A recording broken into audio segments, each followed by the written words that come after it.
Somos la Casa de Aragón de Gavà, Viladecans y Castelldefels. Fue fundada en el 1979 y es una entidad sin ánimo de lucro, fundada por un grupo de aragoneses que se encontraban en aquellas fechas aquí, tanto en Gavà, Viladecans como en Castelldefels. Tiene como finalidad pues, ser un lugar de encuentro para los aragoneses que están lejos de su tierra y simpatizantes.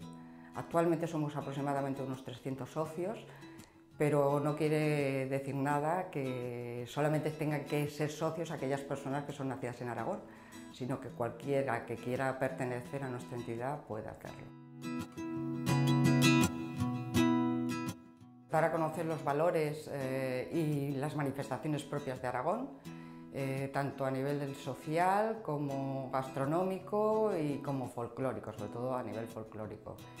También participamos con todas aquellas entidades que nos lo solicitan y que nosotros tenemos o podemos hacerlo, y sobre todo tenemos una estrecha relación con los ayuntamientos, sobre todo de Gavà, porque es la sede en la cual nos encontramos. Nuestra sede se encuentra en Gavà, pero también al mismo tiempo con Viladecans y con Castelldefels. Las actividades que realizamos están centradas sobre todo en el folclore, y por ello hacemos clases de canto, de baile y de rondalla, y ensayo una vez a la semana como mínimo. También solemos hacer actividades para San Jorge, que es el patrón de Aragón, y para ello, entre otras actividades, hay una bicicletada popular.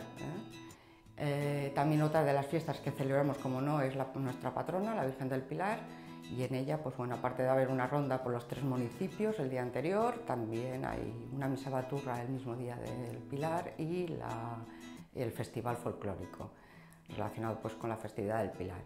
Y luego a nivel de salidas, pues bueno, pues solemos hacer excursiones, o bien por Cataluña o en el entorno, o bien al exterior, como puede ser, pues alguna vez hemos ido hasta Rusia.